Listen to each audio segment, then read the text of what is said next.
Par une matinée paisible dans la capitale de Paluma, dans une ruelle cachée des passants, un groupe de personnes souffrait de mauvais traitements.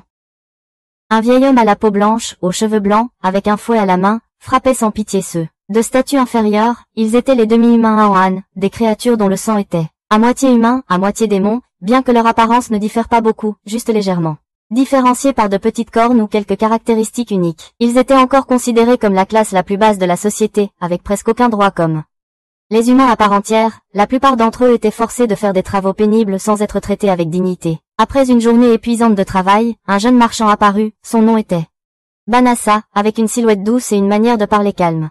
Après avoir vérifié ses marchandises, il récompensa généreusement les porteurs avec de l'argent supplémentaire pour qu'ils puissent acheter quelque chose à manger. Ce geste de bonté devint rapidement un sujet de discussion parmi ceux autour, qui le trouvaient trop humain envers les demi-démons, même les demi-humains qui recevaient de l'aide hésitaient à l'accepter, mais furent encouragés par une fille en gilet nommée Ken à en profiter rapidement, car le café faisait une promotion, pour 2 achetés, 1 offert. À ce moment-là, plus personne n'hésitait. Tout le groupe a applaudi joyeusement et est parti le cœur rempli de gratitude. Certains commerçants du coin ont montré leur mécontentement en voyant Reinhard Banassa aider ces bêtes humaines, affirmant qu'il cherchait juste à se faire une bonne image. Cependant, pour lui, ce bref instant suffisait à réchauffer son cœur. Il comprenait clairement que tout ne pouvait pas s'acheter avec de l'or, surtout pas l'empathie entre espèces différentes. Soudain, une lumière étrange éclata et enveloppa tout son corps. L'espace environnant disparut immédiatement, remplacé par un ancien rituel d'invocation. Devant lui se tenait un vieux prêtre du royaume de Kryros, qui annonça qu'il avait besoin d'un héros pour sauver leur pays de la menace du seigneur démon. Reinhard, une personne qui n'avait jamais tenu d'armes, trouva que tout était trop soudain. Cependant, la cour royale procéda rapidement à une évaluation pour trouver ses compétences particulières. Lorsque les résultats furent annoncés, toute la salle tomba dans le silence. Le système confirma seulement qu'il avait des capacités de négociation et d'arithmétique, des compétences de réflexion qui semblaient uniquement adaptées au commerce, pas pour le rôle de porter le destin du royaume. En revanche, la personne convoquée après lui possédait toutes les caractéristiques d'un guerrier parfait. Cette personne a reçu le titre de héros de la capitale, tandis que Banassa n'a eu que le surnom moqueur de héros du balcon, sans autorité ni responsabilité. Son désir de retourner dans son ancien monde a été immédiatement rejeté, car la porte de convocation avait été fermée définitivement. Comme forme de consolation, la famille royale lui a donné un petit morceau de terre dans la forêt de Delbia, un endroit désolé, loin du centre. La seule condition était de ne rien révéler concernant l'invocation ratée. Le lendemain matin, il quitta tranquillement la capitale. Le cocher était un homme de peu de mots, mais tout au long du long voyage, il révéla tout de même quelques informations importantes. Les demi-humains ici n'étaient plus considérés comme des esclaves, bien que les préjugés n'aient pas complètement disparu. Avant de se séparer, Banassa reçut un sac envoyé par la famille royale, avec un avertissement que la zone montrait des signes de forces obscures. Dès qu'il mit le pied dans la zone assignée, il ouvrit le sac pour le trouver rempli de nourriture, d'argent et de quelques matériaux de base. Cependant, en un instant, des monstres de tous côtés s'approchèrent simultanément. À ce moment-là, le système de compétences s'activa automatiquement, révélant que le sac avait été enchanté pour attirer les monstres, un piège sophistiqué. Après juste quelques opérations, il réussit à dissiper l'enchantement. Quelque chose semble apparemment au-delà des capacités des citoyens ordinaires. Sans s'arrêter là, le système annonça que la forêt était infectée par une essence démoniaque, une source d'énergie qui provoquait la dégénérescence des organismes vivants. Sans hésiter, Banassa choisit de purifier toute la zone. En un clin d'œil, une lumière extrêmement puissante éclata comme un tsunami divin, effaçant toutes les traces d'obscurité qui s'y propageaient. Quand la lumière se dissipa, il remarqua que son corps commençait à changer étrangement. Chaque statistique de son corps augmentait continuellement, dépassant largement toutes les limites de mesure normales, jusqu'à afficher l'infini.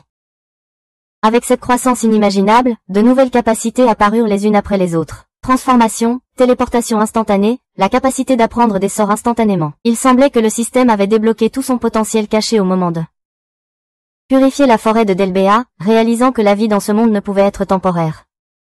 Il décida de changer d'identité, prenant le nouveau nom Fenris et s'inscrivant comme aventurier dans une guilde proche. Le système de classification était très clair, allant de rang E pour les débutants jusqu'au rang S au sommet. Juste au moment où il terminait les procédures, il rencontra une petite fille cherchant frénétiquement quelqu'un pour l'escorter jusqu'à la forêt de Delbea, un endroit que personne n'osait approcher à cause des rumeurs selon lesquelles des monstres rôdaient encore, après l'étrange incident qui venait de se produire. Sans hésiter, Fenris proposa son aide. Dans son esprit à ce moment-là, il pensait simplement que se téléporter là-bas ne nécessiterait qu'un léger contact, sans demander beaucoup d'efforts. Cependant, cette action rendit tout le monde autour de lui sceptique. Un groupe d'aventuriers expérimentés mené par la chevalière Balirosa est apparu. Montrant clairement leur méfiance, n'hésitant pas à le critiquer pour avoir osé faire une offre aussi audacieuse. Pour éviter un malentendu prolongé, Fenris invita tout le groupe à l'accompagner. Lorsqu'il utilisa la téléportation pour faire sortir tout le monde de la ruelle sombrant, un clin d'œil, tout le monde fut vraiment stupéfait.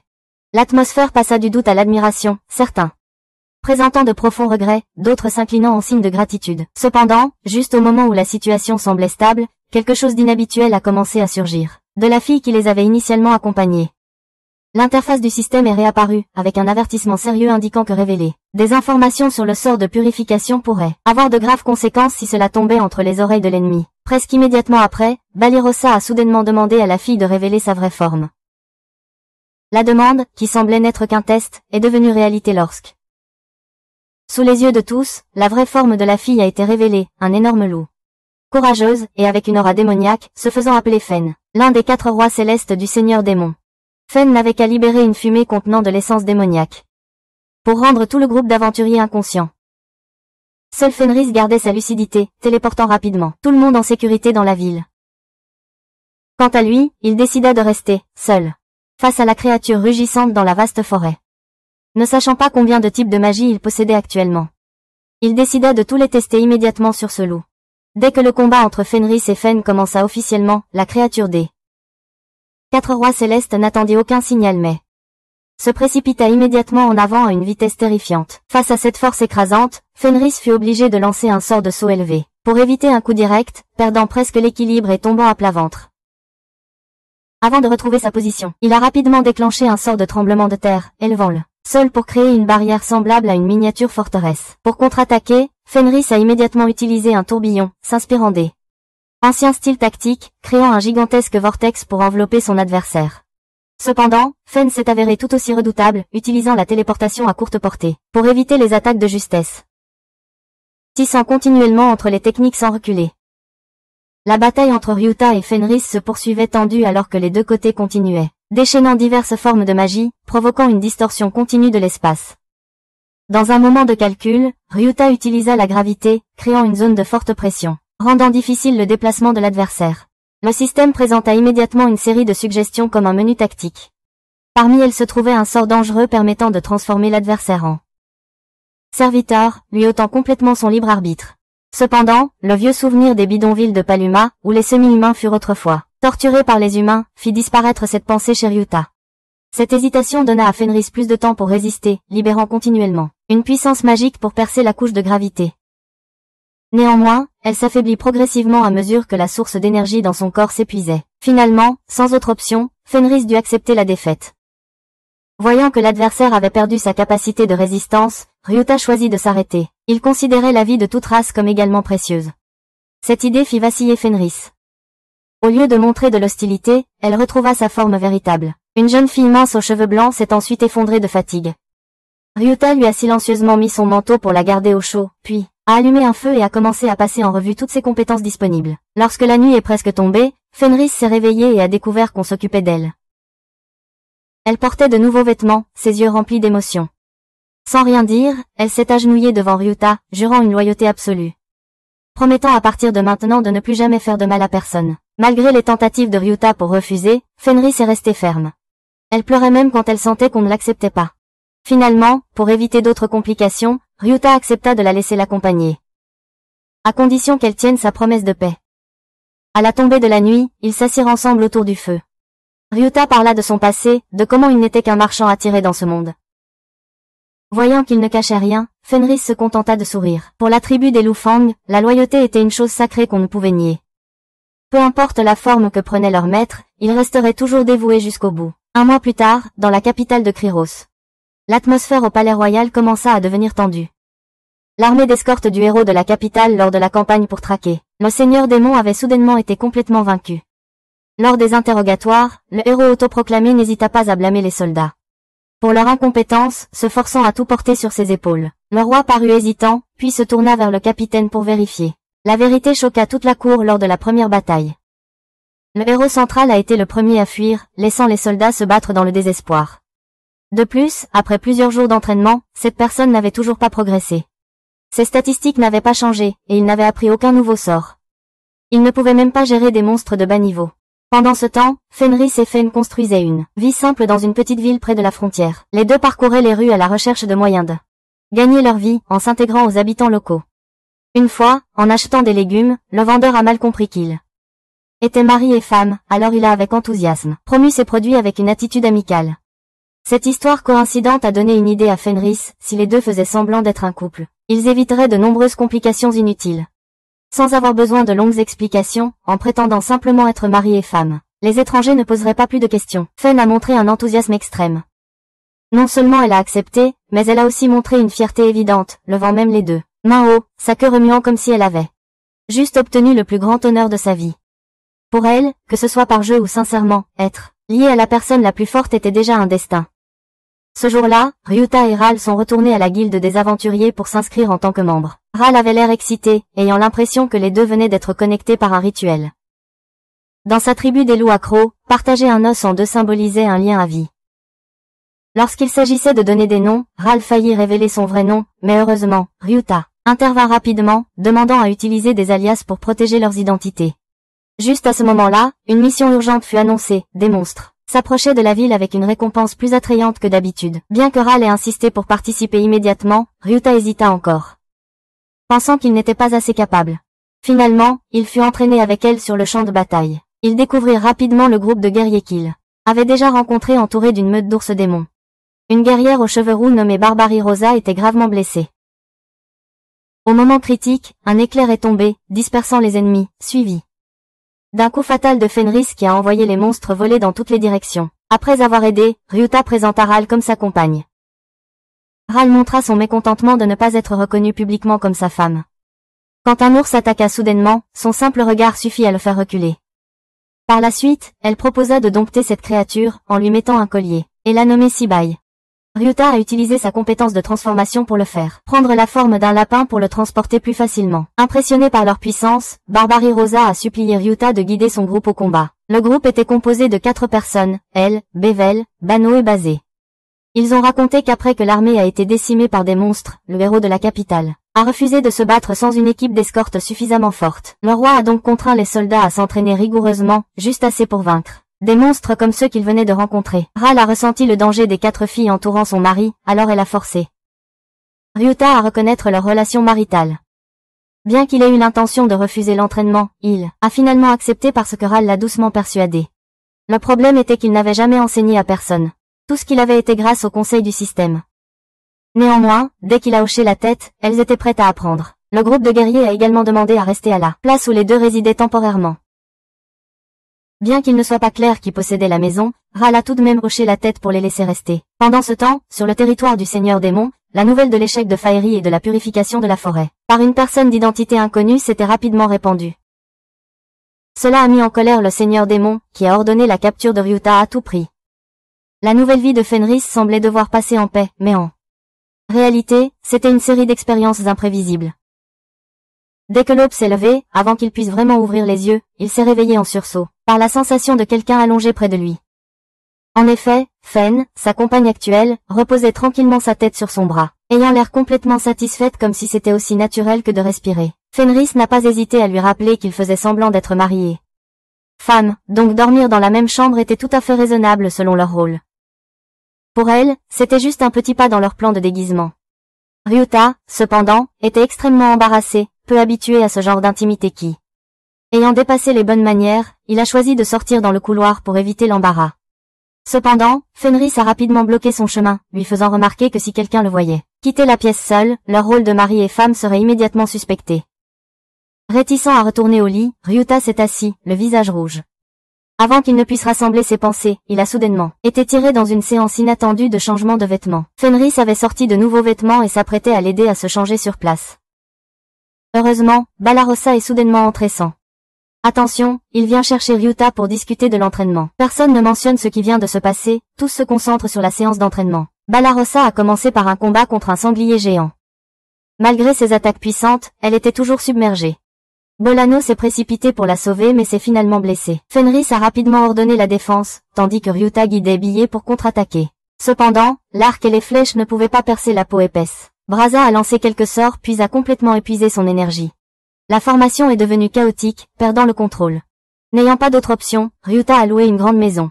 Avec l'argent reçu de la mission précédente, il l'a complètement réparée, créant un environnement stable pour vivre. Fenris était chargé de préparer le dîner, apportant à la table des plats complètement crus qui mettaient tout le monde mal à l'aise. Fenris a dû travailler avec Balarossa pour griller chaque portion. Le dîner a enfin eu lieu joyeusement, avec divers plats et saveurs. Tout le monde louait les compétences culinaires de la chevaleresse. Fenris était légèrement mécontente, mais lorsqu'elle a appris que la salade avait été préparée par Ryuta lui-même, elle a immédiatement changé d'attitude. Mangeant silencieusement sa portion avec une satisfaction visible. Ce soir-là, ils sont allés à la guilde pour accomplir la mission. En attendant, Fenris a demandé à sortir. Seul, Ryuta a reçu de manière inattendue une invitation de la famille royale, lui demandant de soutenir l'armée du héros de la capitale dans la campagne contre le roi démon. Sa réputation issue de ses précédents combats contre des monstres avait commencé à attirer l'attention de la cour. Cependant, Ryuta ne voulait pas être mêlé à des conflits politiques, alors il a refusé. Sur le chemin du retour, il a croisé Fenris qui revenait dans un état désordonné. Il s'est avéré qu'elle venait de suivre un cours de cuisine, avec le désir d'améliorer ses compétences. Cependant, à cause de sa puissance dépassant les limites, elle endommageait continuellement les ustensiles, utilisant même accidentellement la magie pour accélérer la cuisson, transformant tout en un mélange immangeable. Pendant ce temps, des nouvelles d'un aventurier osant refuser une invitation de la famille royale avaient atteint la capitale, jusqu'aux oreilles du héros. Il était extrêmement mécontent, affichant une attitude arrogante, allant même jusqu'à défier ouvertement l'autre personne de venir s'incliner en soumission. Malheureusement, la réponse de Fenris est restée inchangée, il l'a complètement ignorée. De retour dans la nouvelle maison, les 4 élèves de Fenris, Bellano, Billet, Bratsa et Balrassa, étaient toujours en train de s'entraîner. Cependant, alors que les exercices physiques étaient loin d'être terminés, Bellano se rendait avec enthousiasme dans les champs, labourant personnellement la terre pour planter des légumes comme si elle s'était installée pour longtemps. Il n'y avait aucun signe d'entraînement à l'épée, mais elle ne lâchait jamais son tuyau d'arrosage ni sa bêche, faisant soupirer Fenris, qui pensait en lui-même que la vie simple dont il rêvait était devenue plus étrange que tout ce qu'il avait imaginé.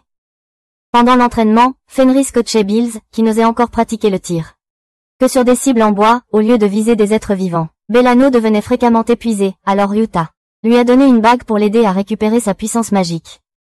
De manière inattendue, elle l'a porté à son annulaire, rendant Fenris jaloux. Pendant ce temps, Balrassa restait impuissante face à des monstres, devant appeler à l'aide continuellement.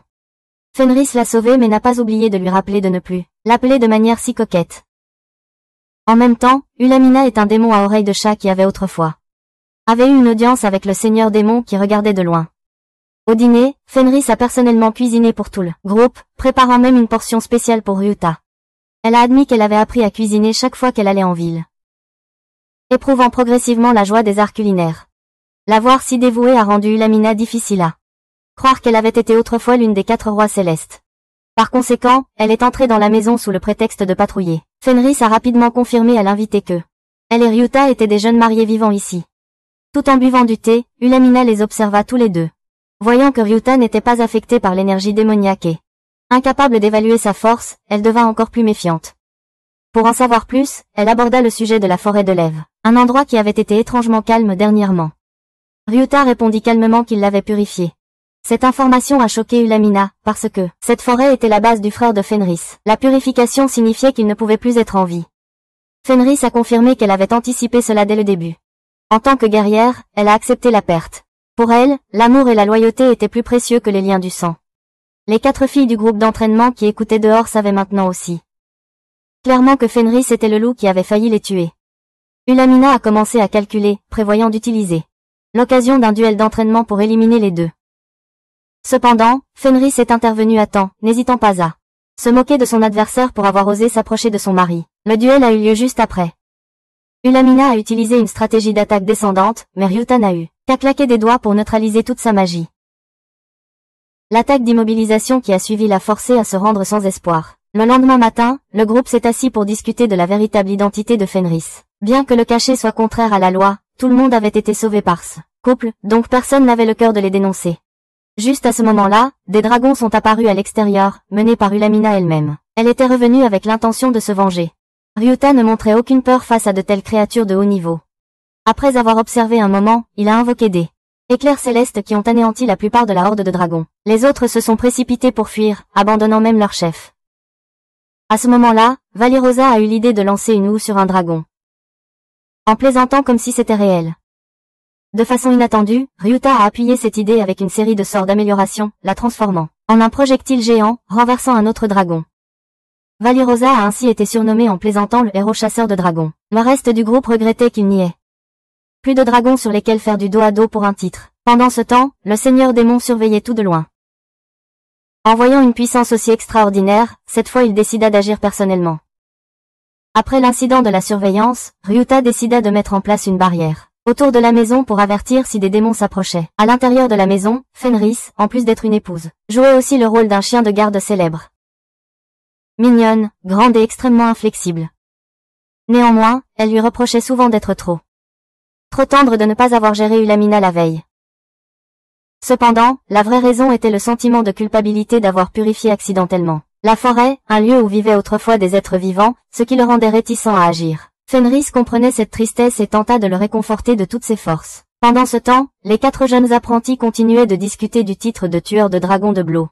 Bien que la majeure partie du mérite revienne à Ryuta, les voyant fascinés par la houe qui avait tué un dragon, Valirosa retourna silencieusement à son entraînement. Elle regrettait encore l'opportunité qu'elle avait presque d'obtenir un titre précieux pour retrouver la noblesse. Juste à ce moment-là, un inconnu s'est arrêté, demandant des directions pour rendre visite à un ami. Comme personne ne vivait ici sauf Ryuta et sa femme, Valirosa est immédiatement devenue méfiante. L'homme prétendait être un vieil ami de Fenris.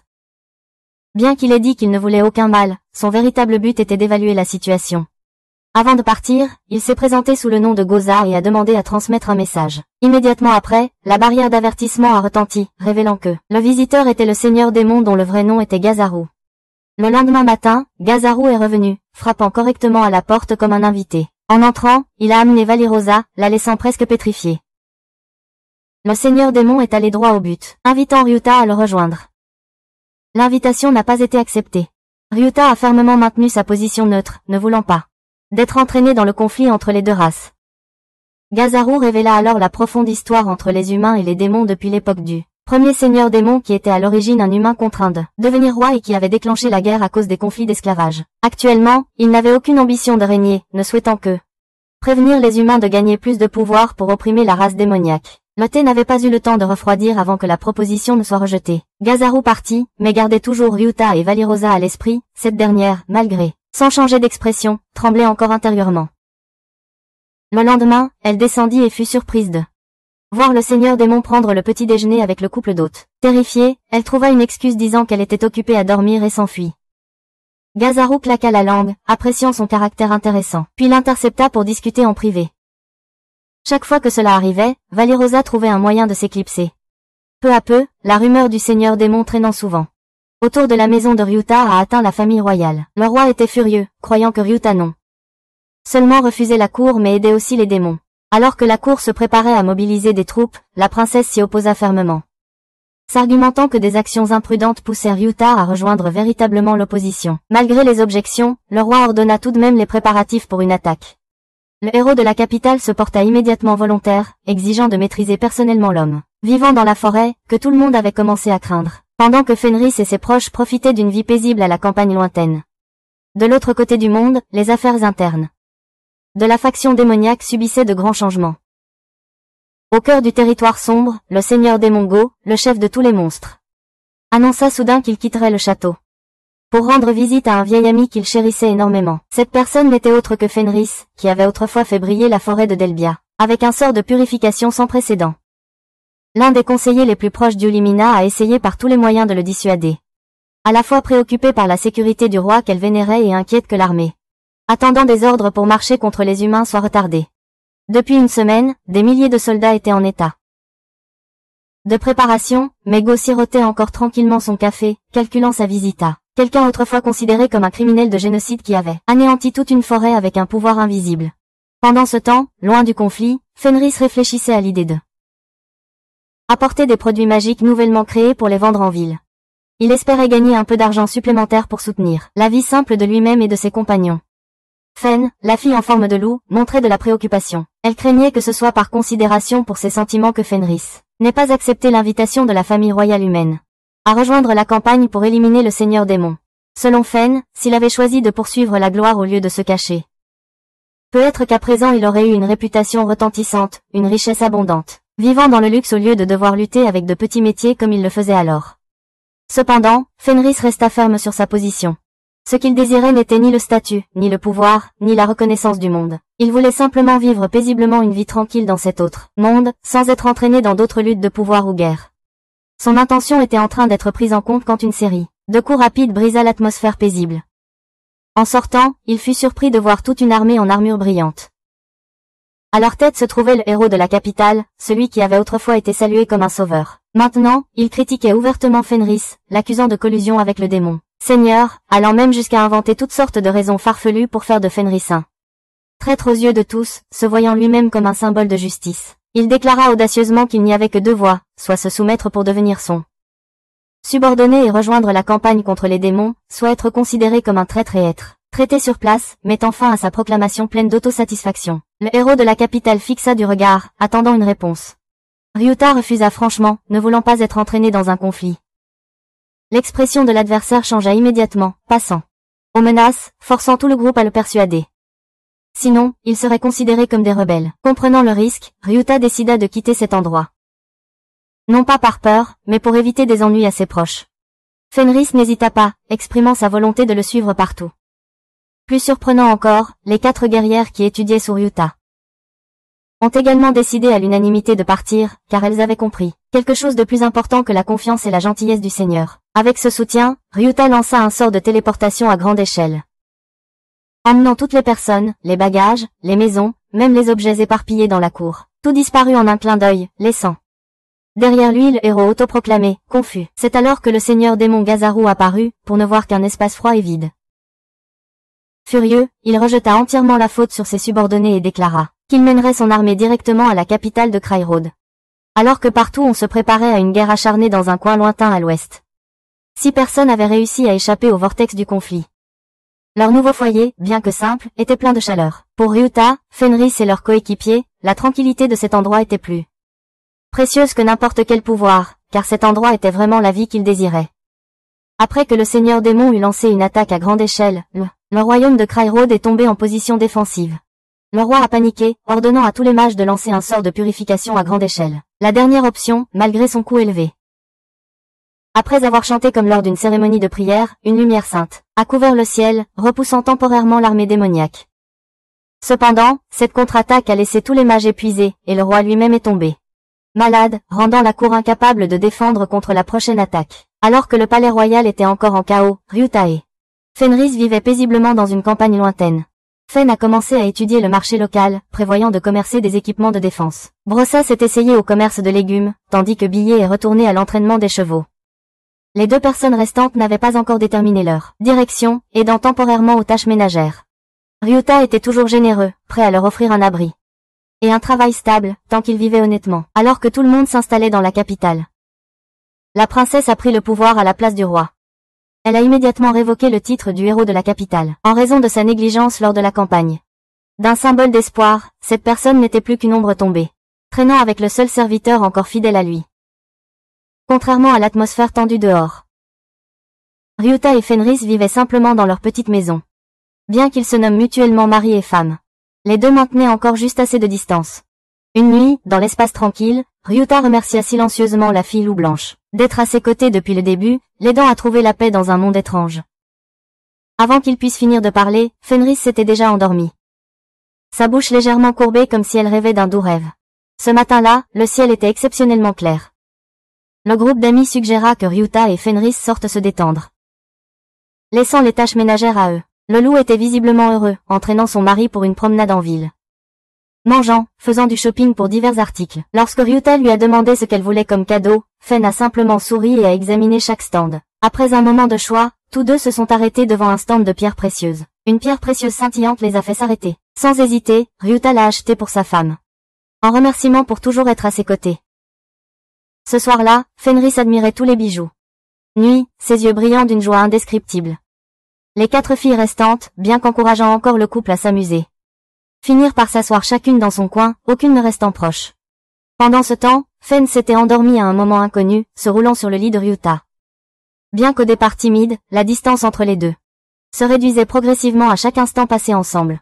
Ailleurs, le héros de la capitale, désormais hors la loi, s'infiltrer secrètement dans le trésor national. Bien qu'il ait perdu son statut, ses statistiques de combat restaient exceptionnelles.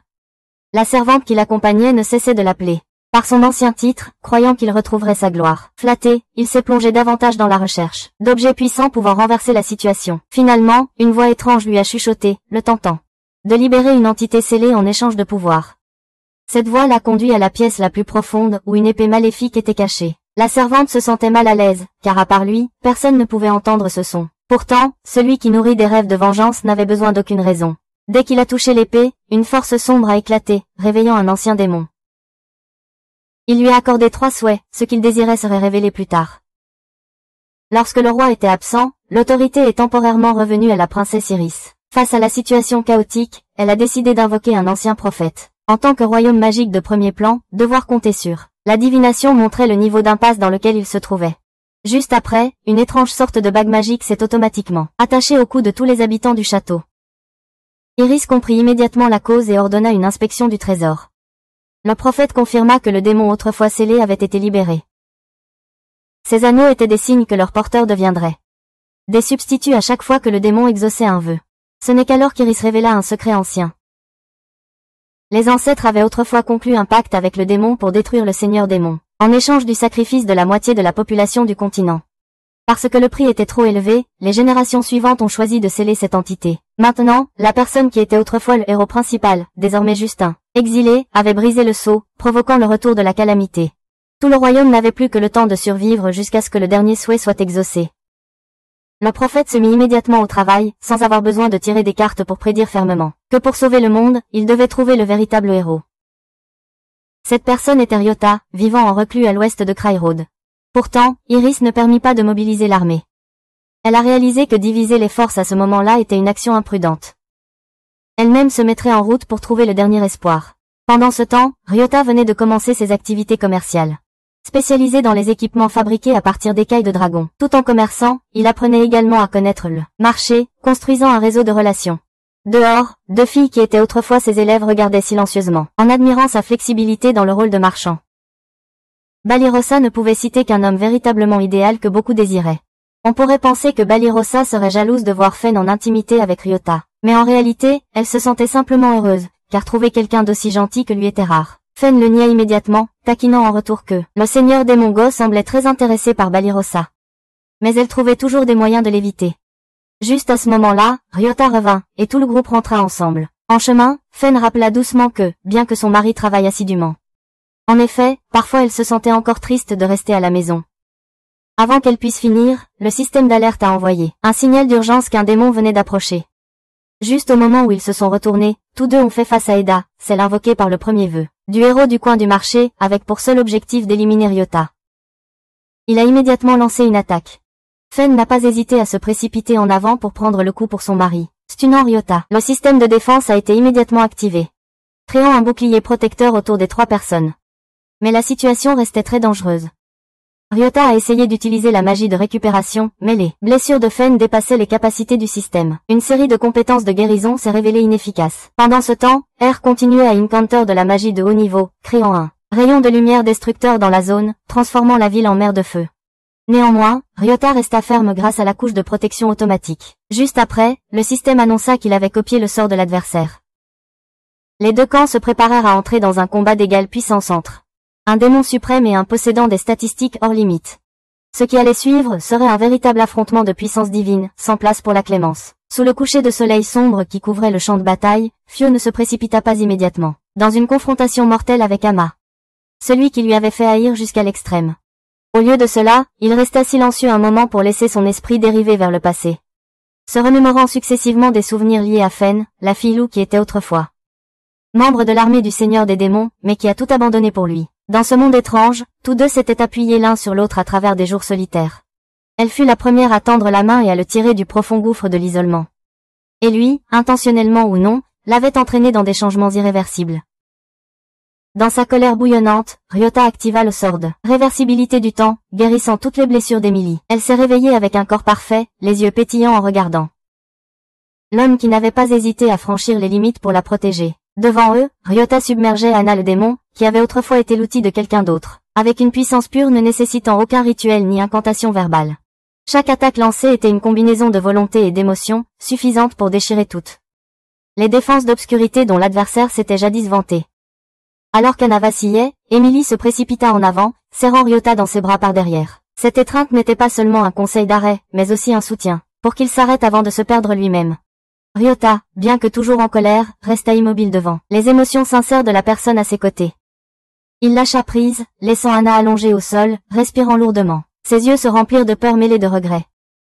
En même temps, le groupe de la princesse Lythia atteignit la région occidentale désolée. Bien qu'il ne soit pas complètement remis après le grand sort de purification, il continuait d'avancer, craignant qu'un désastre ne soit sur le point de se produire. Peu de temps après, les anneaux de protection sur les coups de tout le monde ont simultanément perdu leur effet. La magie de liaison qui reliait autrefois au souhait a soudainement disparu. La raison n'était pas difficile à deviner, Huff n'avait plus la capacité de maintenir l'alliance. Ailleurs, l'âme maléfique occupait le corps de la servante qui avait autrefois suivi le héros de la capitale, la transformant en Marina, une sorcière sombre pleine de haine. Sans perdre de temps, elle a immédiatement scellé celle qui était autrefois sa maîtresse, la transformant en une créature géante sans esprit, comme un outil de vengeance contre la famille royale.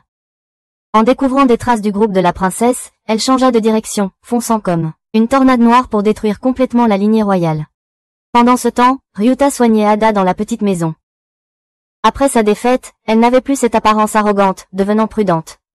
Obéissante, comme quelqu'un qui venait de se réveiller d'un long rêve. Grâce à la magie de lecture de mémoire, Ryota vit clairement tout ce que Ada était forcée de exaucer des vœux selon des ordres égoïstes du héros de la capitale, devenant un outil au service du pouvoir. Dans cette situation, Emily a surpris tout le monde en suggérant de garder Ada. La raison donnée était très simple, la libérer serait dangereux. L'emprisonner serait inutile, la garder prêt pour la surveiller serait plus raisonnable. Bien que Ryota soit encore inquiet, mentionnant même l'expérience de mort imminente. Il a finalement hoché la tête. Lorsqu'Emily avait pris sa décision, il ne pouvait que croire que le cœur des gens pouvait changer tant qu'ils étaient guidés correctement. Et ainsi Ada, le démon qui avait autrefois semé la désolation, devint un employé à plein temps, ménagé dans la petite maison de l'Ouest, où Ryota et Emily avaient choisi de commencer une vie paisible, loin du vortex de pouvoir et de guerre. Ada fut surprise de découvrir que Ryota, la personne qui venait de lui faire face, possédait des statistiques bien au-delà des normes normales, c'était plus au niveau humain, mais presque divin. En admirant ce pouvoir, elle décida de lui être absolument loyale. Cependant, dans le cœur de Ada, un soupçon naquit lorsqu'elle se remémora le regard complexe que son nouveau maître lui avait un jour lancé. Cette inquiétude la poussa inévitablement à se demander si elle n'avait pas simplement pris quelqu'un qui aimait être frappé. Après la bataille, Ryota pensa à restaurer la ville dévastée avec le sort de retour dans le temps. Néanmoins, Ada s'opposa immédiatement. Elle a souligné que contrôler le temps comportait toujours des risques imprévisibles. Surtout lorsqu'on l'applique à grande échelle. Ce sort pouvait être utilisé pour sauver des individus, mais ramener toute une zone dans le passé pouvait créer des effets en chaîne nuisibles. Après avoir entendu cela, Ryota demanda avec curiosité pourquoi il pouvait utiliser ce type de magie. Anna montra le symbole de l'infini sur le tableau de statistiques et expliqua que cette statistique permettait à Ryota de copier n'importe quelle compétence qu'il rencontrait, d'apprendre une magie illimitée, voire de maîtriser des capacités au-delà du temps. Cet après-midi-là, la maison de Ryota a accueilli officiellement un nouveau membre, Ada. Les trois filles, qui étaient autrefois étudiantes, devinrent encore plus inquiètes. Auparavant, il y avait eu un seigneur démon venu dîner. Maintenant il y avait un démon revenant pour être gouvernante. Le soir, Ryota ne pouvait s'empêcher de penser à ce que Ada avait dit dans l'après-midi. Il réalisa soudain qu'avec ses compétences actuelles, revenir dans l'ancien monde était tout à fait à sa portée. Fen, sentant l'humeur de son mari, demanda directement s'il quitterait un jour cet endroit. Elle ne l'en empêcha pas, demanda simplement doucement que s'il retournait dans sa patrie. Il l'emmène avec lui. En entendant cela, Ryota fut touché, étreignit sa femme, et affirma qu'il n'avait aucune intention de partir. Dans l'ancien monde, il avait été discriminé, rejeté. Mais maintenant, cet endroit était sa véritable maison. Juste après, Ryota proposa officiellement, espérant que Fen deviendrait sa véritable partenaire de vie. Fen ria de rire, disant qu'elle les considérait comme mari et femme depuis longtemps. La proposition, bien que tardive, fit encore battre son cœur plus vite. Cette nuit-là, alors que les deux étaient plongés dans leur moment privé, une brise froide passa. Les cheveux de celle que l'on considérait comme une servante proche apparurent dans un coin de la pièce, annonçant calmement qu'elle venait d'observer toute la scène à l'instant.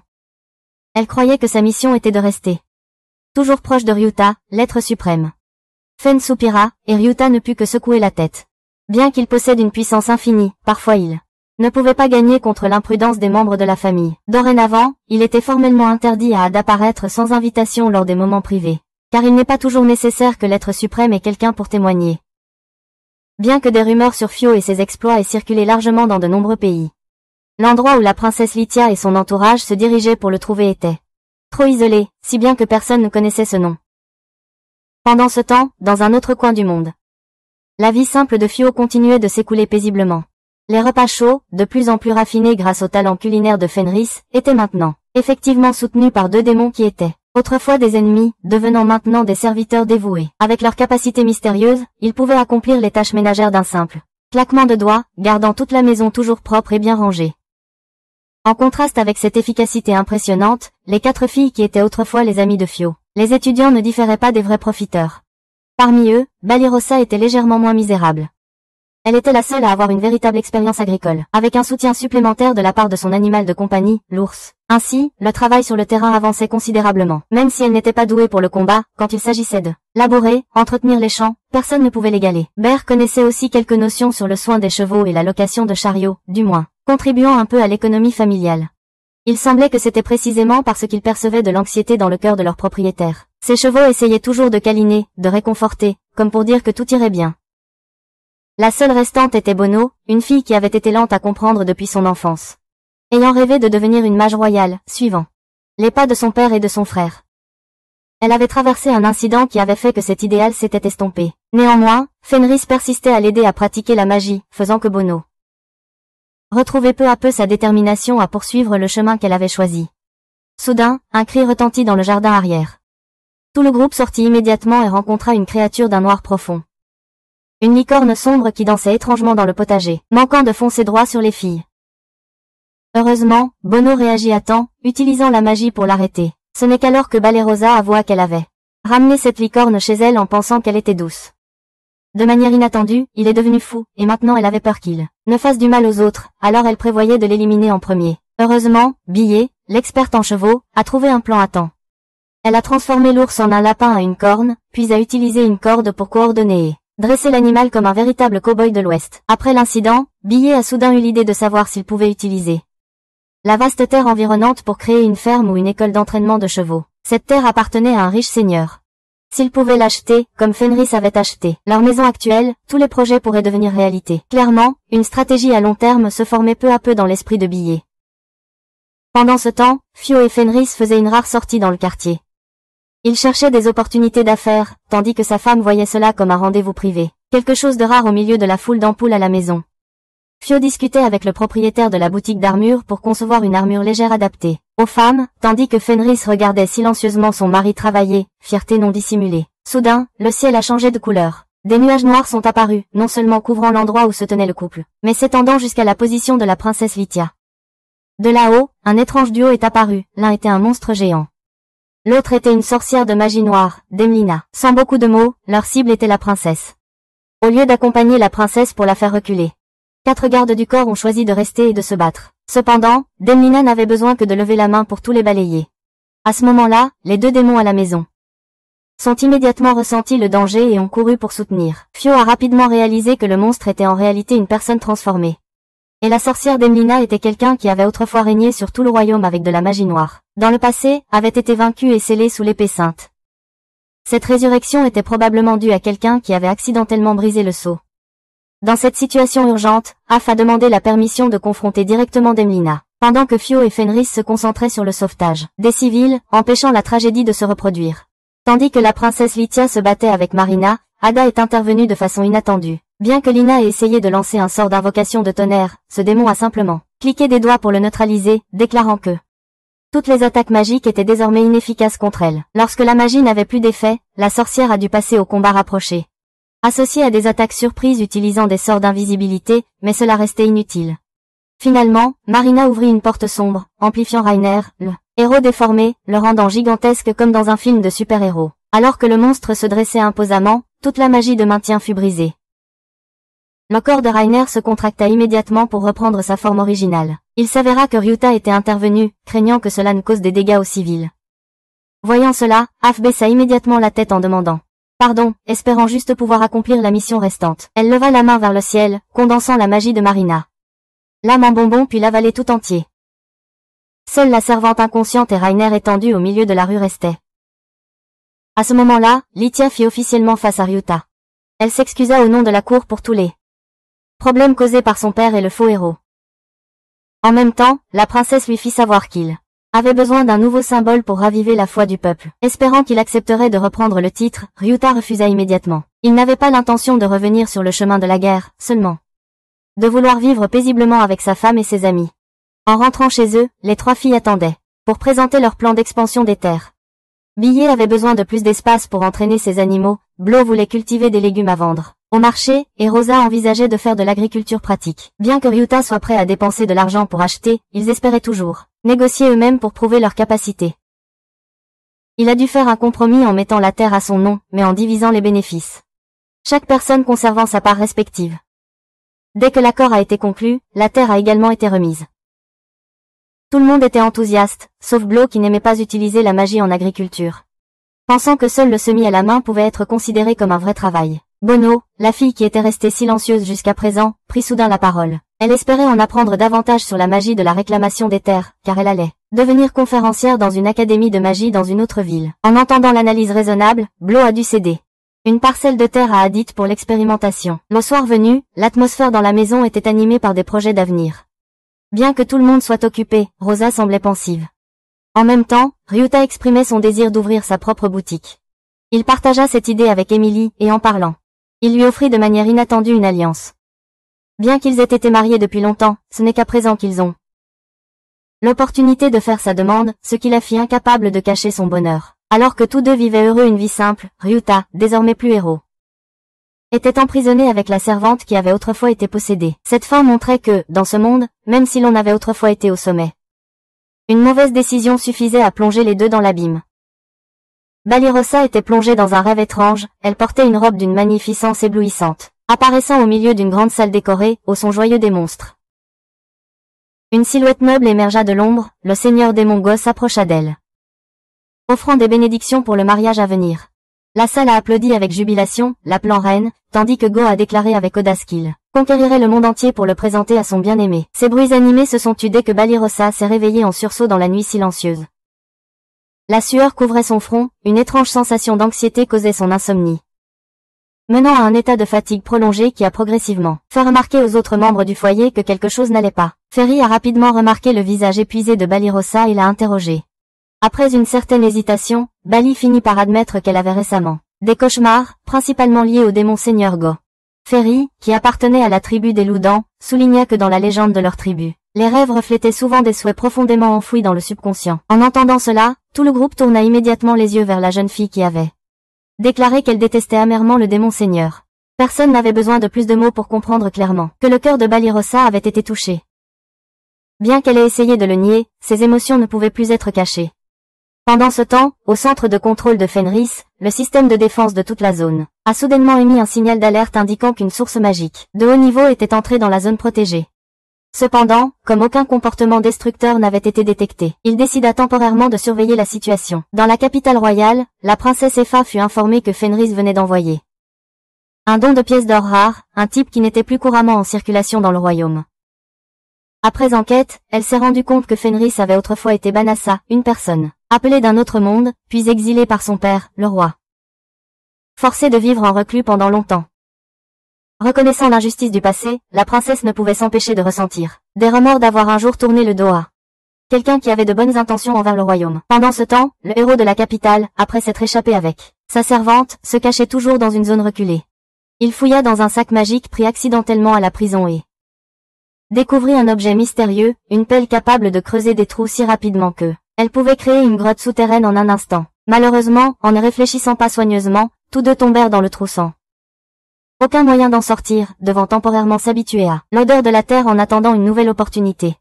Dans le château de l'autre côté de la ligne de bataille, le seigneur démon Go continuait à envoyer des gens chercher Fenris partout, malgré des objections de la part de certains subordonnés, y compris Ulamina. Elle croyait qu'au lieu de perdre du temps à chercher quelqu'un qui avait disparu, la race des démons devrait profiter de la situation actuelle pour contre-attaquer. Surtout lorsque l'armée humaine venait tout juste d'être épuisée après le rituel de purification à grande échelle. Cependant, Go soutenait que Fenris était une menace qu'on ne pouvait pas prendre à la légère. Le pouvoir d'effacer une forêt entière en un seul sort en faisait une bombe vivante à ses yeux. Les tensions au sein de la race démoniaque augmentaient, surtout lorsqu'un autre Général, Uiga, avait commencé à douter de la lucidité du seigneur démon et préparait un complot de coup d'État. Pendant ce temps, dans la campagne lointaine où se trouvait le foyer chaleureux de Fenris avec ses proches, la vie paisible continuait son cours. Un jour, le couple se promenait en ville lorsqu'ils rencontrèrent par hasard une vieille dame qui tenait autrefois une épicerie générale, maintenant en train de fermer boutique faute de marchandises. Bien que la guerre n'ait pas encore atteint cet endroit, ses effets silencieux étaient visibles partout. Cet après-midi, tous deux ont été invités par Balirosa à un repas. Elle a partagé qu'elle venait d'être promue en tant qu'aventurière et voulait exprimer sa gratitude. Cependant, avant qu'ils ne puissent commencer à manger, les deux serviteurs démoniaques se sont précipités pour alerter qu'une source d'énergie puissante approchait. Le groupe est immédiatement devenu vigilant, mais Fenris et Ferry ont rapidement reconnu que le nouvel arrivant n'était autre que le seigneur démon Go. Alors qu'il poussait un soupir de soulagement en sachant qu'il n'avait aucune intention hostile, l'expression figée sur le visage de Balirosa en disait long. Le repas venait à peine de commencer lorsque la personne mystérieuse qui était apparue soudainement s'est révélée. Il s'est avéré que c'était un agent de renseignement sous le seigneur démon Gowen, venu chercher Fenris. Cependant, la personne qu'il voulait vraiment rencontrer était Balirosa. Cela a surpris tout le monde, car elle était clairement celle qui avait à elle seule arrêté toute une armée de démons. L'ambiance au dîner a rapidement changé pour une conversation sérieuse. Gowen a raconté qu'autrefois, il se déguisait pour explorer la cuisine humaine, et maintenant, en entendant parler du talent culinaire de Balirosa, il était encore plus curieux. Malgré son apparence sombre, il dégageait toujours calme et sang-froid. Il croyait que le développement culturel était aussi important que la force militaire. Lorsque Balirosa lui a directement demandé si c'était une forme d'espionnage, il a a clairement exprimé son intention d'inviter Ryuta à rejoindre son camp. La sensation d'inquiétude en elle s'est peu à peu transformée en colère parce qu'il intervenait encore une fois dans la vie paisible qu'ils essayaient de construire. Gowen, cependant, adoptait une attitude douce, suggérant que les humains associent toujours les démons aux calamités, utilisant cela comme une excuse pour l'oppression. Fenris vivait depuis longtemps avec Ryuta sans voir de problème. Hara intervint alors, expliquant clairement que la différence fondamentale entre les humains et les démons résidait dans la quantité d'essence démoniaque à l'intérieur. Lorsqu'elle était trop concentrée, les humains percevaient cela comme une contamination nécessitant une purification. Inversement, la faction des démons portait souvent des pensées belliqueuses, prêtes au conflit. Le conflit racial était encore extrêmement profond, donc, le seigneur démon ne pouvait pas rester immobile éternellement. Néanmoins, sentant que l'atmosphère avait été assombrie par sa présence, il demanda la permission de partir. Sur le chemin du retour, Rosa resta pensive sans beaucoup parler, sachant seulement que sa peur précédente de Gowen avait disparu. Ryuta avait aussi quelques réflexions. Il s'était autrefois attendu à ce que ce monde soit plus paisible que son ancien endroit, mais il s'est avéré que les conflits ici étaient encore plus intenses. En regardant sa femme assise à côté de lui, il la serra inconsciemment contre lui.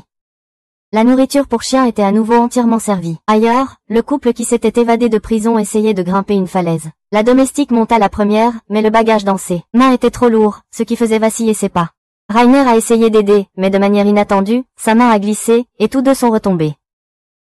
Un nouveau jour a commencé dans la chaleureuse maison de Fio avec sa femme. Le petit déjeuner de ce matin comprenait des hamburgers qui n'avaient en fait que la partie jambon, tandis que la couche de pain était introuvable. Néanmoins, l'arôme et la richesse des saveurs ont satisfait tout le monde.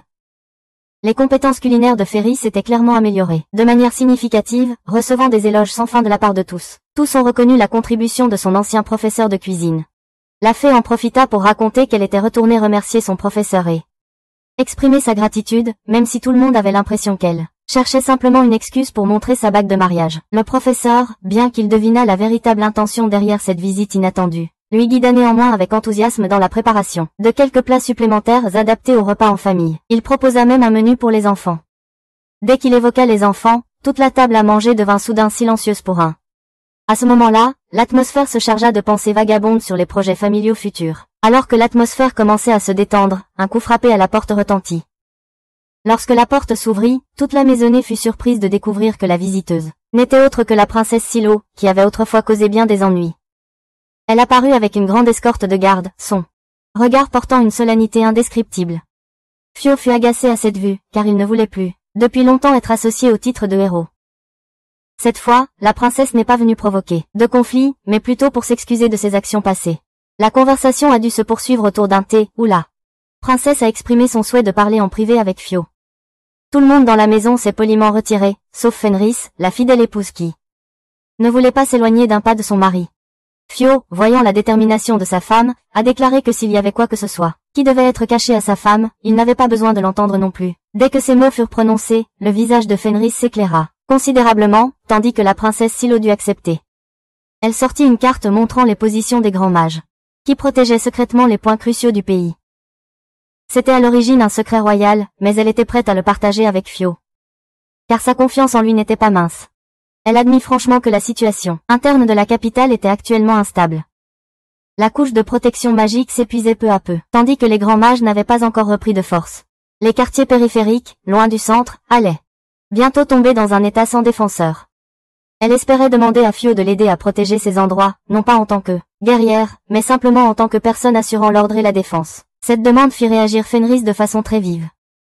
Elle croyait que son mari s'était retiré de la guerre et ne pouvait pas être continuellement entraîné dans des ennuis extérieurs. Cependant, la princesse expliqua clairement que le roi était toujours dans le coma. Une fois qu'il se réveillerait, les choses ne seraient plus paisibles comme maintenant. S'il découvrait que Fio avait contacté le seigneur des Mongos, il utiliserait cela comme prétexte pour l'accuser de trahison.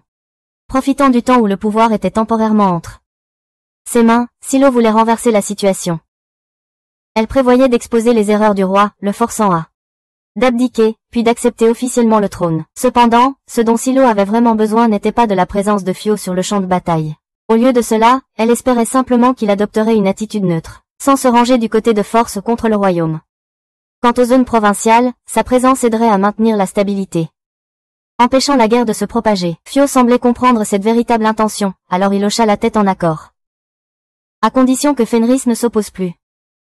Bien qu'hésitante au départ, voyant clairement que son mari n'avait aucune intention de participer à la guerre, mais voulait seulement éviter des pertes, elle accepta aussi. Dans un autre coin du monde, dans une brousse sauvage, deux fugitifs recherchés continuaient de chercher un refuge. C'est là, la servante fidèle suivant toujours l'ancien héros évadé de prison. Bien que affamée, fatiguée, et sachant qu'elle ne faisait que causer plus de problèmes. Pourtant, lorsqu'il lui donna quelques biscuits, son visage s'éclaira considérablement. Une fois de plus, cette attention discrète la toucha, au point qu'elle laissa échapper ses véritables sentiments. Des sentiments, depuis le jour où elle a été sauvée de prison, elle n'a pas pu quitter son ombre. Alors qu'ils se confiaient l'un à l'autre, une force magique est soudainement apparue. Un fil fin comme un brouillard brumeux est tombé du ciel, liant étroitement les deux en un instant. Ce n'était autre que le fidèle subordonné de Fufanyu Ogar, qui exécutait le complot pour renverser le seigneur des Mongos. De retour dans la petite maison de Fio, la nuit tombait, apportant un sentiment de tranquillité. Auprès du lit, la fée s'approcha doucement de son mari, parlant à voix basse. Fio semblait encore troublé par les propositions du matin. Il ne voulait pas être entraîné dans le vortex de la guerre, mais aussi ne pouvait pas fermer les yeux sur la douleur que les innocents devaient endurer. Il avait un jour dit qu'il espérait un monde où les humains et les démons pourraient vivre en harmonie. Ainsi, si un jour lui et sa femme avaient un enfant, cet enfant ne devrait pas grandir dans la peur. En entendant cela, Fenris ne dit pas grand-chose, se contentant de serrer plus fort la main de son mari. Dans la faible lumière de la nuit, sa réponse était simplement que partout où il mettait les pieds, elle irait avec lui. Certains villages ont commencé à évacuer en raison des attaques de démons.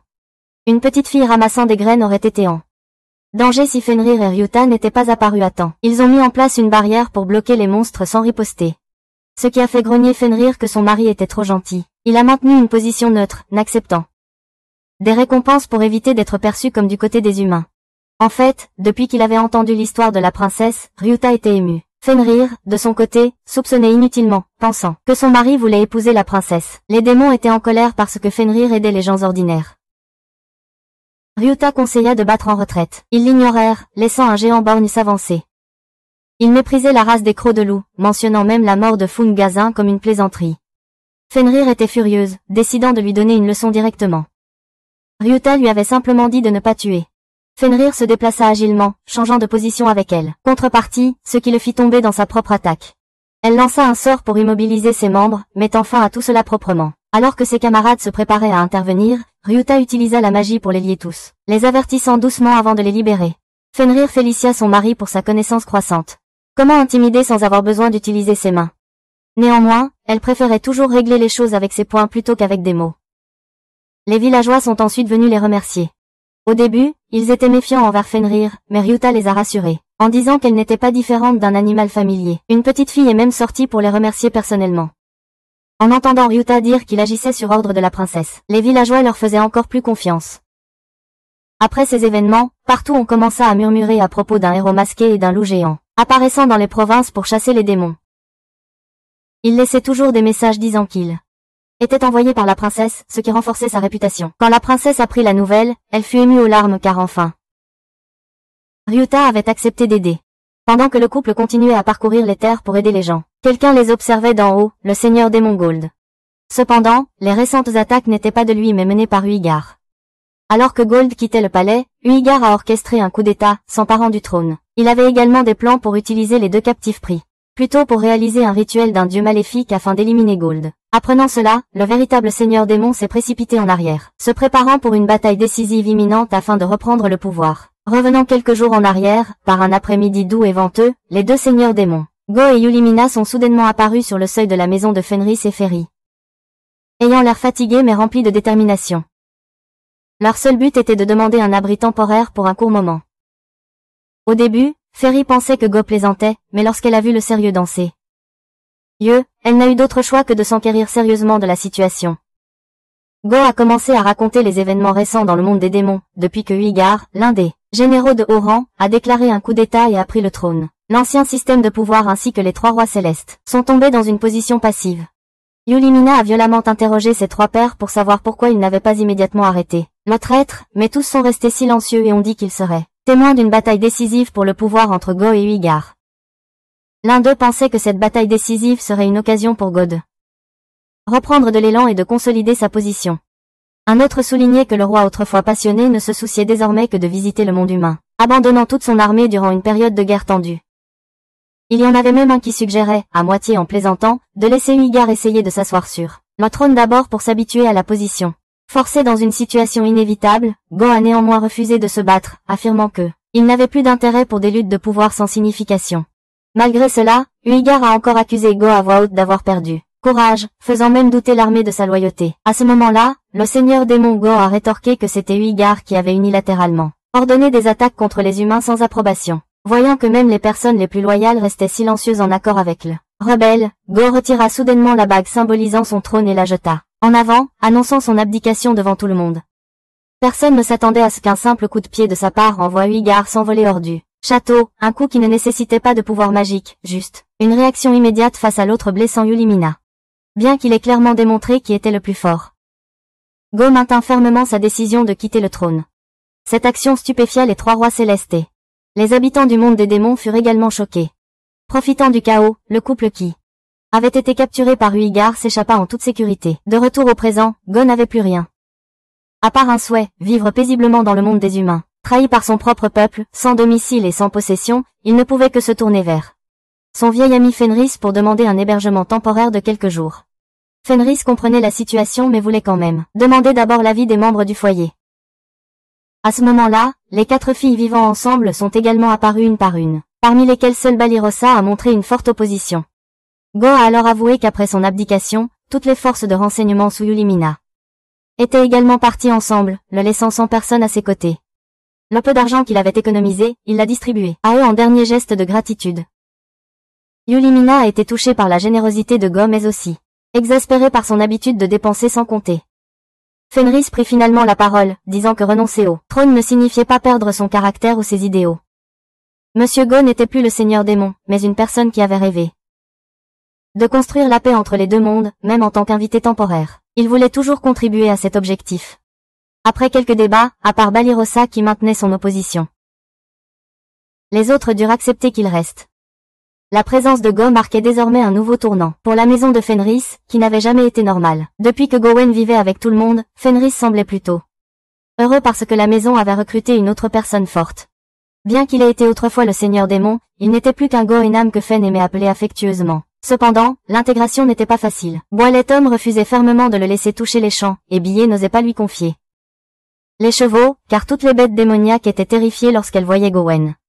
Échouant dans le travail à la ferme, il a dû suivre Fenris jusqu'au district. Là, en voyant le bouclier en écaille de dragon, Gowen se rappela le combat d'avant. Bien qu'il ait déjà affronté le couple de Ryota, il ne garda pas rancune car il ne faisait que se défendre. Les trois discutèrent ensuite assez joyeusement, ce qui fit Kulamana, un chevalier démon observant non loin, commença à se sentir confus en voyant cette scène. Pas seulement elle, même Balirosa partit soudainement après avoir silencieusement regardé ce groupe intime ensemble. Le soir, tout le monde s'est réuni pour dîner. Sauf la chevalière qui est restée dehors. Quand la nuit est tombée, elle est allée sur le balcon pour contempler les étoiles et a été invité à prendre le thé par Ryota et sa femme. Ryota a expliqué que laisser Gowen rester était une décision prise après discussion. Même si cela pouvait sembler brusque, Fen pensait que tout le monde ressemblait désormais à une famille, chacun avec sa propre joie. En entendant cela, Balirosa a avoué qu'elle voulait vivre avec tout le monde. Mais elle n'a pas pu effacer les souvenirs douloureux causés par les démons de son enfance. Bien qu'elle comprenne que Gowen et Fen n'étaient pas maléfiques, son cœur ne pouvait toujours pas accepter de vivre sous le même toit. En réponse, Ryota a exprimé de l'empathie. Gowen lui-même est venu ici non pas pour causer des problèmes, mais simplement parce qu'il voulait un endroit paisible. Fenris a alors ajouté que si Bali lui avait un jour appris à faire de la pâtisserie, en l'aidant à grandir, alors comment pourrait-elle être considérée comme inutile? La conversation s'est terminée par des sourires des trois personnes. Le lendemain, Balirosa annonça qu'elle acceptait Gowen et avait un séjour, mais resterait toujours vigilante. Gowen tendit la main pour serrer, mais elle dit qu'elle le ferait quand elle lui ferait vraiment confiance. Fenris rit, disant qu'un jour les deux pourraient même se tenir la main en marchant dans l'allée du mariage. En même temps, les évadés de prison, le héros du coin du marché, et la servante Saria couraient encore à travers le territoire des démons. Après avoir volé un autre trésor, elles rêvaient de le vendre pour de l'argent, puis de se baigner dans des sources chaudes et de manger une fondue.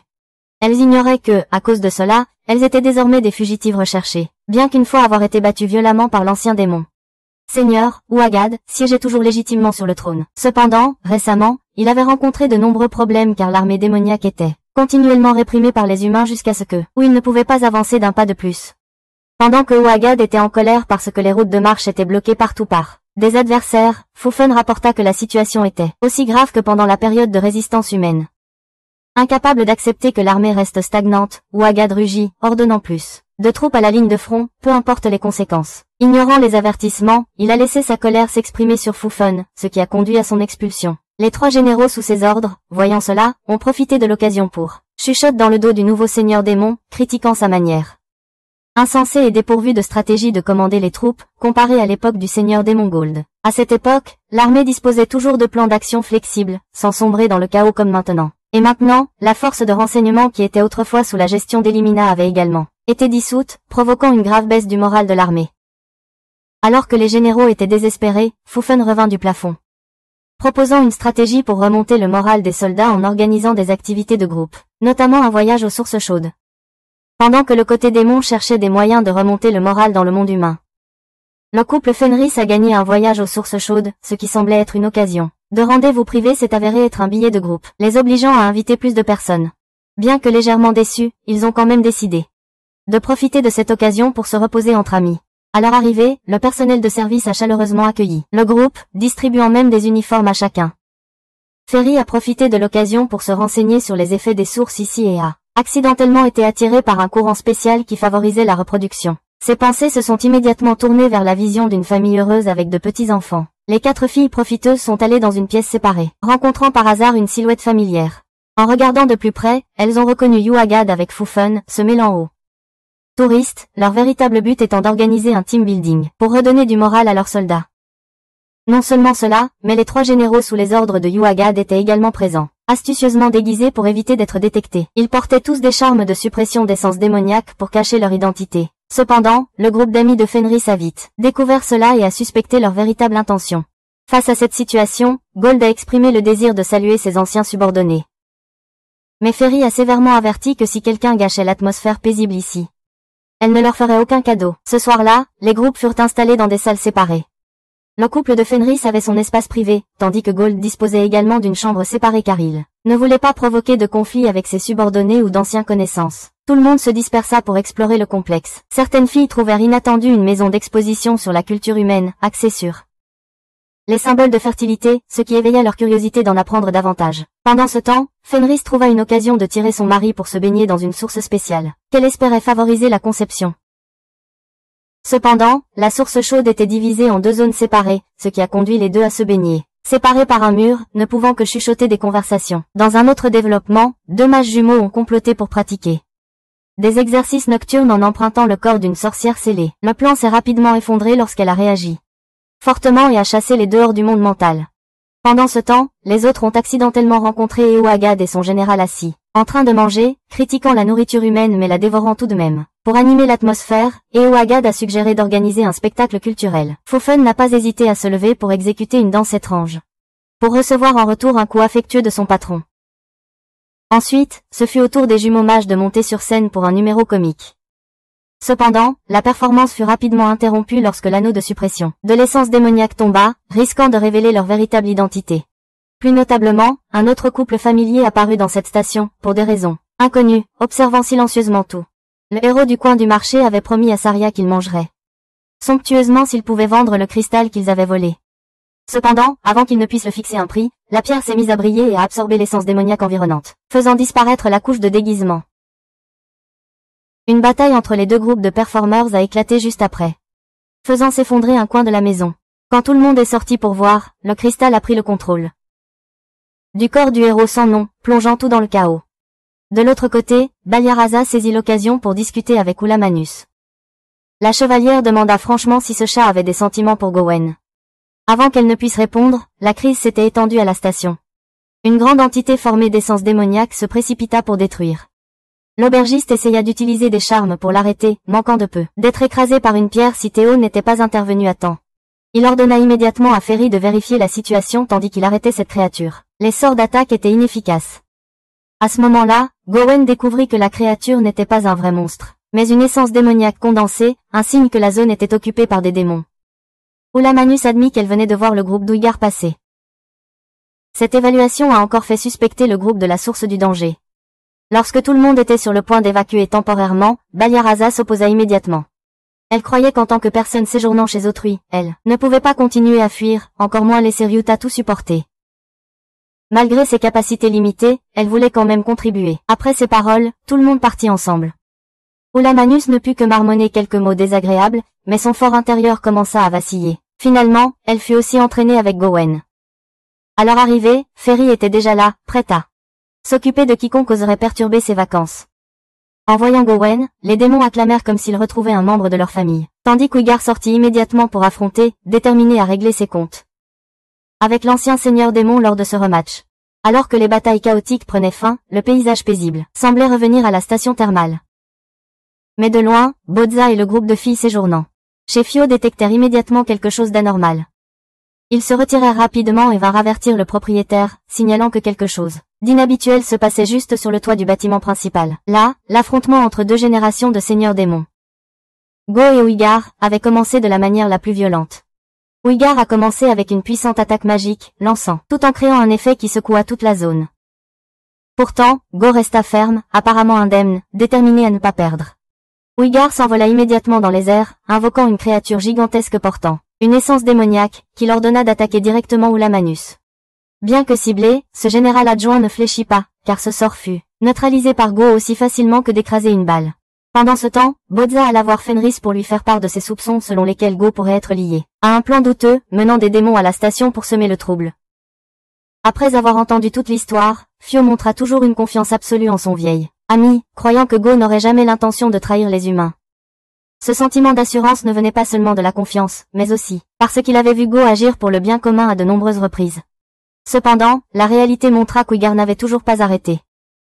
Bien que l'attaque avec la créature géante ait été repoussée, il continua à lancer de nombreuses autres tactiques, essayant à chaque fois de forcer son adversaire à adopter une position passive. Mais encore une fois, Go a utilisé des contre-attaques, basées sur des principes simples de physique, en exploitant la force de rotation des mouvements d'évasion, puis en renvoyant la force opposée.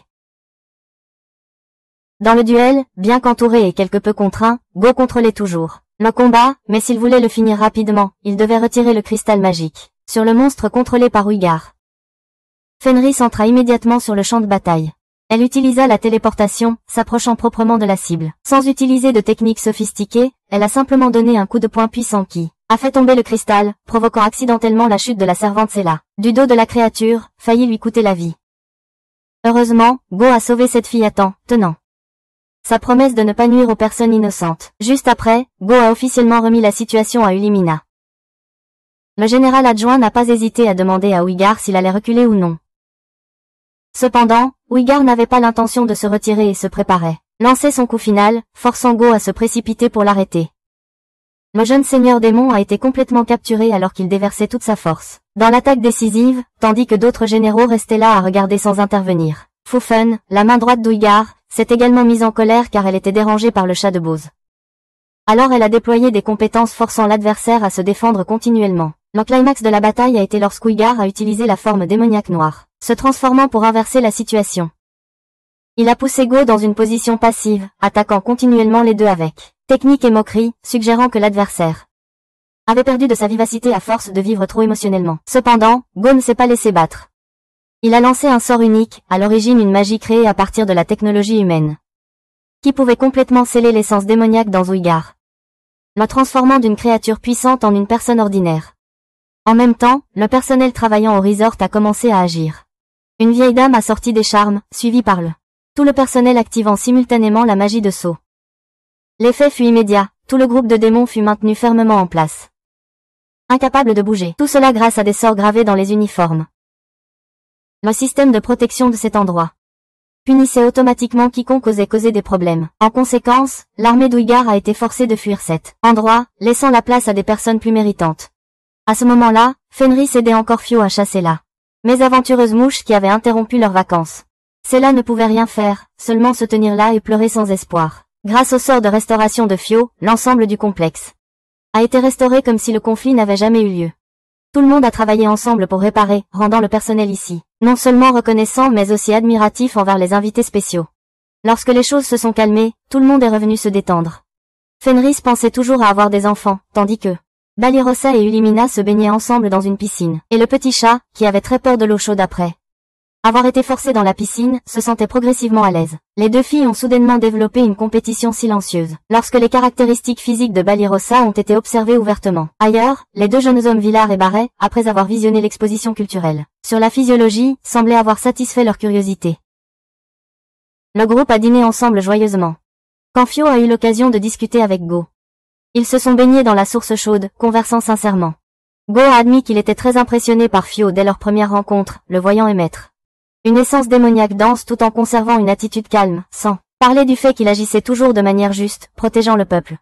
Go croyait qu'entre lui et Fio, un pont pourrait être établi pour un avenir harmonieux entre humains et démons.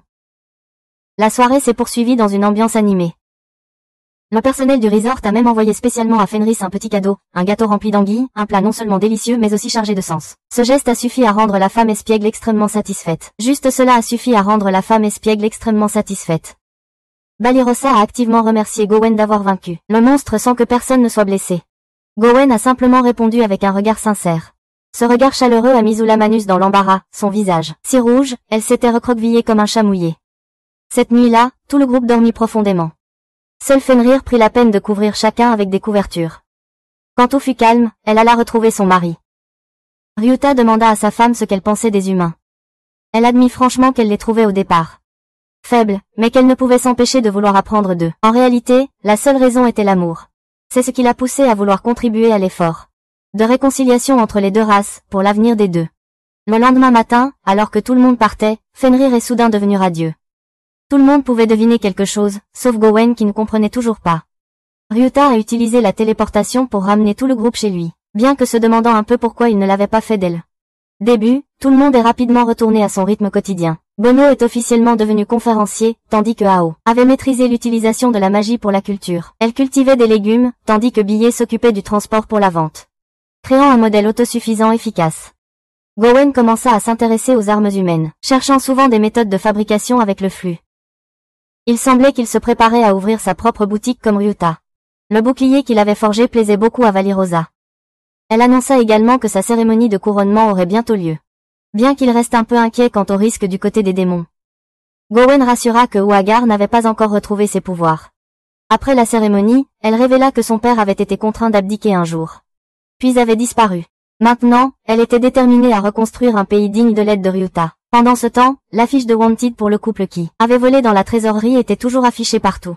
Le héros du marché aux enchères rêvait toujours de restauration nationale, tandis que Saria, il a continué à l'accompagner à creuser des tunnels pour se cacher. La vie dans l'autre monde continuait, entre ce qui avait été accompli et ce qui restait à réaliser.